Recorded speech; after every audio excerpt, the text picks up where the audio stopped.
今回の動画ではサイドストーリー、五島風雲と同時期に実装されるオペレーター。目的地はどこでしたっけ？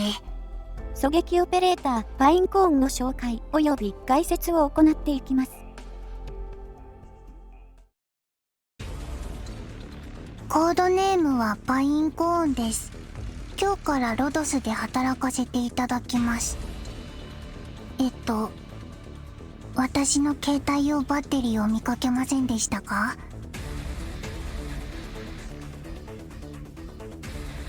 パインコーンはクルビア出身のリーベリ人で、サイドストーリー、五島風雲にて描かれるマンスフィールド刑務所での事件に関与していた人物です。実家は至って普通の労働者の家庭であり、両親はクルビアの開拓に半生を捧げ、開拓が落ち着いた静かな町でパインコーンは生まれました。本職は学生ではありますが、パインコーンの父親は高じて発生した事故によって怪我をしてしまったことから、不自由な体となっているため、パインコーンは両親の手伝いとして土木関連の仕事をしているとのこと。なお、本人はいつもぼーっとしており、ぼんやりとはしていますが、高度な現代の工事技術については詳しくはないものの、例えば、シャワーのお湯が出ないとか、扇風機がきちんと回ってくれないとかのような、簡単な修理やメンテナンス程度であれば、素晴らしい腕前を持っています。また、そういった方面の才能もあるようで、見よう見まねだけで他のエンジニアオペレーターの半分の工期で訓練室のメンテナンスを完了させてしまうこともできるようです。また、パインコーン自身が親しみやすい性格ということや、めったに小さなことであっても断らないため、ロドス加入後も信頼できるエンジニアオペレーターとして活躍しており、クロージャからもたびたび任されている場面が垣間見えます。もっとも、戦術したようにぼーっとした性格のため、何を依頼されたかをたびたび忘れたり、工事現場に大事な工事用具を忘れてしまったりと、抜けている場面はかなり多いですが、ロドスでは感染者と共に生活をするということから、特に非感染者は加入当初は心理的負担を生じる場合が多いのですが、パインコーンが昔いた町では感染者の移民が1ヶ月ごとに大開拓に投入されていたということから、周囲に感染者がいるという環境には慣れている様子。クルビアで土木作業員をしていた頃の話を聞くに、とんでもないブラックだったようなので、パインコーンは今のロドスでの生活には満足をしているようです。話は戻りますが、父親が事故によって不自由したのであれば、企業からの保証があればパインコーンは働かなくてもいいのではないかということについてですが、金が物を言うクルビアでは、そう簡単に企業が医療費を出してくれるということはなく、パインコーンの父親が企業と組んだ雇用契約の中には、合法的かつ対面的に賠償権益を奪う契約が含まれており、企業も当初は医療費を出すことを拒みました。しかし、その後企業側はいきなり態度を一変、人道主義という名目でパインコーン家に謝罪をし、補償を行うことにしたのです。なぜ、このようなどんでん返しが起こったのかパインコーンはわからず、企業側になぜ補償をするのかと聞いてみたところ、企業側はイラついた口調でこう言いました。サイモン社と、パインコーンのモチーフとなっている生物は、小心に描かれているイラストを見る限りでは、エボシクマゲラかと思われます。エボシクマゲラはキツツキの仲間となる鳥で、カナダやアメリカ東部、南部に生息。全長はおおよそ45センチメートル程度となっています。エボシクマゲラはキツツキの仲間では最大というわけではないものの、かなり大きい部類で、木をつく音は林一帯に聞こえるほど大きな音だとのこと。時折、食料となる虫を探す場合などに、非常に大きな穴を木に開けるので、木が折れてしまうということもあるようです。なお、エボシクマゲラの巣は1年で使い捨てられてしまうため、エボシクマゲラがいなくなった巣は他の動物の巣となることもあることから、他の動物たちにとってはある意味で家を作ってくれる鳥と言えるかもしれません。なお、一般的にはキツツキと呼ばれる鳥がいるように認識されることが多いですが、実際にはキツツキという名称の鳥はおらず、キツツキという名称はキツツキ科という鳥類の科の名称でしかありません。端的に言うと、木をつく鳥すべてをキツツキとまとめて呼んでいるというような形です。ちなみに、日本でよく見られるキツツキは赤ゲラという名称の鳥となります。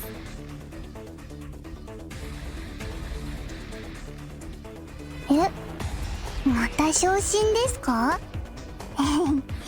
ドクターも度忘れすることあるんですね。前にも私が昇進だって。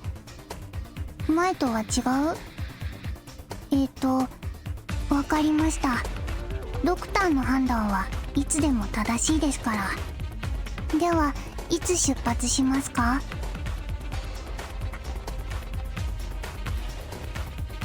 パインコーンはイグゼキュターやアオスタと同じ近距離の敵に対して範囲攻撃ができる近距離範囲攻撃型の狙撃オペレーターです。配置数やブロック数などの基本ステータスは他の近距離範囲攻撃型狙撃と同じく配置コストが高く攻撃速度は遅いものとなっていますが、レアリティがイグゼキュターやアオスタよりも低くなっているので配置コストもそれに伴って低くなっています。それ以外に関しては特に特筆すべき点はありません。HP や攻撃力などのステータスはアオスタやエグゼキュターの介護官と言えるものとなっており、すべての数値が低いものにはなっていますが、どの数値もそこまで大きな差はなく、特に潜在強化をしやすい星4ということを加味して潜在強化の分も考えれば、攻撃力はアオスタと比べても6しか違わないので、星4だからといって性能に大きな差を感じるということはありません。素質、ポータブル電源はパインコーンを配置してから60秒間の間、パインコーン自身の SP 回復速度を上昇させるという効果となっており、最高で毎秒 SP の回復速度がプラス 0.5 されます。追加される SP 回復速度としてはトップクラスの性能にはなっていますが、一方で60秒間しか発動しないことから、感覚的にはパインコーンの配置コストの高さによる初動の遅さを補うものになっているといえ、特に複数回発動させることによって火力が上昇していくスキル2のサポートとしての意味合いが強くなっています。なお、この素質は記述の通り、60秒後には効果は消滅してしまいますが、再配置することで効果を再発動させることは可能です。この素質のためだけにパインコーンを再配置する意味もあまりありませんが、パインコーンの潜在強化による効果は、コストマイナス1、再配置時間マイナス4秒、攻撃力プラス28、素質強化、コストマイナス1となっており、4段階目と5段階目が目玉効果となります。一方で、2段階目と3段階目、6段階目のコスト減少と再配置時間は、パインコーンの配置コストが高いということや、2回目の配置の配置コストは40を超えるものとなっており、再配置しづらいオペレーターとなっているため、あまり恩恵はありません。そのため、パインコーンの潜在強化は4段階目、または5段階目を目指すことをお勧めします。なお、パインコーンは星4狙撃の中ではかなり強力な部類に入るので、星4狙撃の印を所持しているのであれば、優先して使用してもいいでしょう。スキル1、RMA スパイクは、チェンのスキル2やバイビークのスキル2のように、発動させた瞬間にスキル攻撃が発生する単発スキルで、敵の攻撃力を一定数無視した上で、一定割合の物理攻撃を攻撃範囲内にいる全ての敵に行います。もともとやや高めの攻撃力に防御力無視とダメージ上昇が乗るため、防御力が高い敵に対してもダメージを与えやすくなっており、他の近距離範囲攻撃型が持ち合わせていない単発系かつ、チャージができ、プレイヤーが任意のタイミングで発動できるという点が、このスキルの最大の強みであり、配置後60秒は素質の効果によって発動間隔も短くなっています。また、このスキルの攻撃は強撃系のように、通常攻撃がスキル攻撃に上書きされてしまうということはなく、発動タイミングを合わせれば、通常攻撃と通常攻撃の間にスキル攻撃を挟むということも可能なので、1秒に2回攻撃するといったゲートも可能です。その上、通常攻撃の間隔はスキル攻撃を挟んでも変わらないので、このスキルの火力を最大限まで高めたいのであれば、ぜひとも得得しておきたいテクニックです。パインコーンのスキル1と他のオペレーターのスキルの火力を比較した表が上記の通りとなっており、スキル総ダメージという点では、パインコーンのスキルは単発スキルとなっているため、どうしても劣ってしまいますが、スキル一発の火力はかなり高めとなっている上に、素質効果発動中は発動に必要な時間も短縮されているため、イグゼキュターのスキル1を上回る平均 DPS を叩き出し、さらには上記の表には記載していませんが、アオスタの素質効果が発動していない状態の DPS も上回ります。アオスタの素質は特性効果も合わせて発動させるとなるとかなりシビアなため、敵が目の前にいる時にスキルを発動させれば良いパインコーンと比べるとダメージ量が変動しやすく、安定した高いダメージ量という点ではパインコーンは星4でありながら星5に匹敵する性能になっていると言えます。ただ、素質効果が終了してしまうと、スキルの発動間隔が長くなり、結果的に DPS も下がるため、すべての時間において、イグゼキュターやアオスタの性能を上回るというわけではありません。また、単発スキルのため、雑魚的には強力ですが、ボスのような体力の高い敵や、ラッシュの対応はやや苦手としている点には注意が必要です。以上のことや特化に必要な素材、特化時の上昇率などを鑑みてスキルレベルは7で据え置くことをお勧めします。スキル1はパインコーンの主力スキルにはなっていますが、特化による火力の上昇率が非常に低く、性能が劇的に変化するということはありません。レアリティが星4のため、特化に必要な素材は比較的優しいので、特化するのも選択肢の一つではありますが、優先度としては低めとなるでしょう。スキル2、電化超過は、スキル発動時、攻撃範囲が縮小し、攻撃力が上昇。さらに、スキルを発動するごとに、スキル発動時に上昇する攻撃力が追加されるという、ソーンズのスキル3、レストレッチョのような性質を持ったスキルとなっています。追加される攻撃力は、スキル発動1回につきプラス 20% となっており、最大 60% まで追加されるので、特化3であればスキル発動時は、最大プラス 120% の攻撃力上昇となり、パインコーンのレベル、信頼度、潜在を最大まで強化しているのであれば、攻撃力は1650まで上昇します。なお、攻撃力上昇の追加は、スキル発動2回目からが対象となるので、攻撃力が最大となるのは、スキル発動4回目以降からとなります。そのため、最大火力になるには、かなりの時間を要するスキルです。スキル2の火力と、他のオペレーターの火力を比較した表が、上記の通りとなっており、スキル初回発動時こそは、他の近距離範囲攻撃型には劣る火力にはなっていますが、最大まで攻撃力強化が追加されることで、アオスタの素質と特性の効果が発動しているスキル2の火力を上回り、スキル DPS こそはイグゼキュターにはかないませんが、平均 DPS が勝るようになるという、非常に高い火力スキルとなっています。必要となる SP も他のスキルのおよそ半分以下となっているので、他のスキルよりも高頻度で発動できるのは大きなメリットでしょう。このように火力が高く、発動に必要な SP も少ないため、高頻度で発動できるのがこのスキルの売りではありますが、問題点がないというわけではなく、問題点の一つは自動発動のスキルのため、発動タイミングを選べないということ。そしてもう一つの問題点は最大火力になるまで非常に時間がかかるという点にあります。スキル発動1回目こそは素質効果によって20秒で発動させることができますが、2回目は23秒、3回目以降は30秒となり、これに加えてスキル発動中の時間も追加されるので、火力が最大になるには他のオペレーターの SP ブーストなしでは163秒もかかるため、通常ステージではステージによっては最大火力になる前にステージが終わってしまうということも多々あります。配置コストのことも考えると、通常ステージでの運用はかなり厳しいところがあるでしょう。フィリオプシスなどの SP ブーストを用いれば、幾分かはマシにはなりますが、それでもかなりスロースターターなスキルという点に変わりはありません。殲滅作戦であれば、スロースターターな点は大きな問題にはなりませんが、自動発動がオート操作時の不確定要素となってしまい、戦線崩壊の要因になってしまうという、正直なところで言えばかなり扱いどころには困ってしまうスキルとなっています。以上のことや特化に必要な素材、特化時の上昇率などを鑑みてスキルレベルは、特化による攻撃力の上昇率がかなり控えめとなっていることや、発動に必要な SP も減少しないため、7で据え置くことをお勧めします。パインコーンの基地スキルは、どちらも加工書に関するものとなっており、1つ目のスキルは建築材料を加工時の副産物生成確率をプラス 70% するというもので、2つ目のスキルは建築材料を加工する際、消費する体力が2の場合の消費体力をマイナス1するというものとなっています。性能としては、副産物生成確率プラス 75% と消費体力が2の場合、マイナス1を持つレオンハルトの介護官となっており、レオンハルトを昇進2にしているのであれば、パインコーンを基地スキルのために昇進させる必要はありません。また、ある程度プレイしているドクターなのであれば、建築材料は現状ばらして家具パーツにするしか使い道がなく、建築材料関連の基地スキル自体が死にスキルとなっているので、その点でも基地スキル目的での昇進は優先度としてはかなり低めとなります。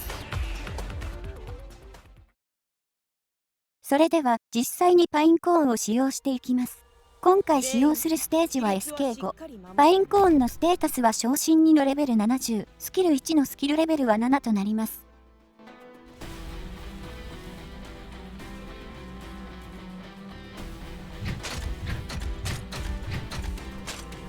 釘のようにここでしっかり支えます。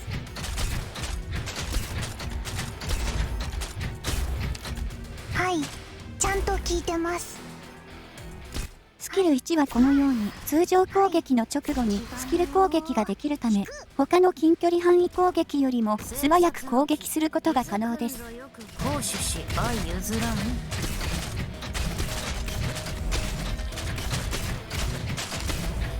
指示をどうぞ。誰一人通すものか。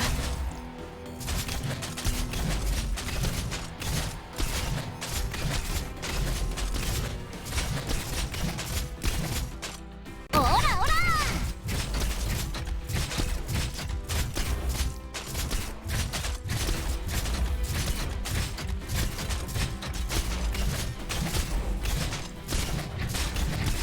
また、スキルの攻撃は全体攻撃となっているので、はいこのように敵が溜まっている状態であれば、凄まじい合計ダメージを叩き出すことも可能です。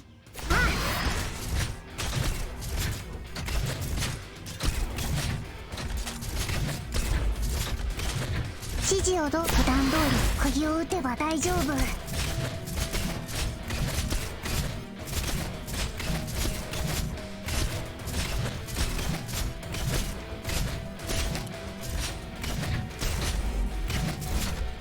指示をどうぞ。諦めるな。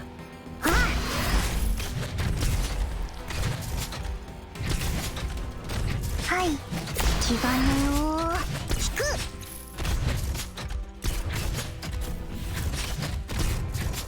諦めるな。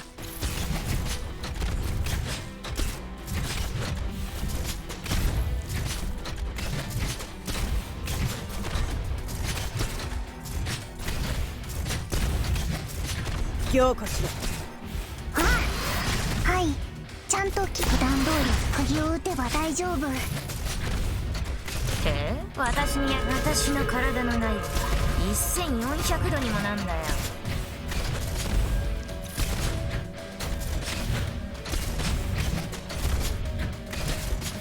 すぐに終わる。指示をどうぞ。気兼ねを引く。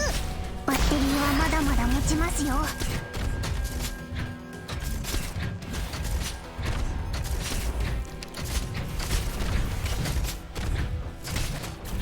い、バッテリーはまだまだ持ちますよ。凝固しろ。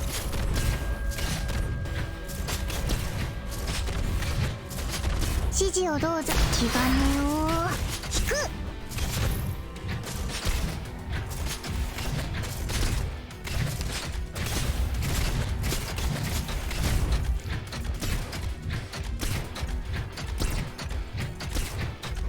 指示をどうぞ、ドクター。はい、バッテリーはまだまだ持ちますよ。普段通り釘を打てば大丈夫。気兼ねを引く。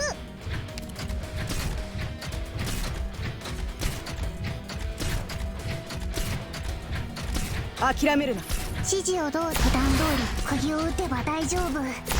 り釘を打てば大丈夫。目の前で仲間が傷つけられることだけは我慢ならない。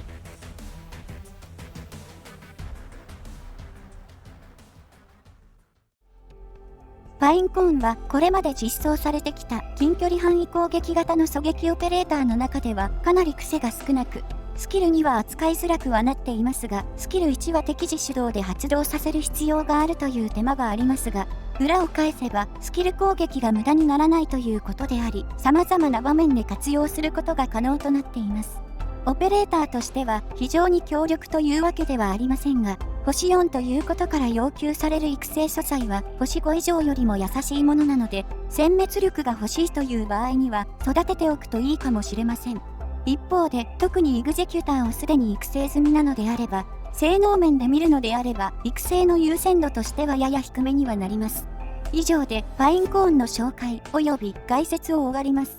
この動画が良ければ動画制作の励みになるので、チャンネル登録やグッドボタンを押していただけると幸いです。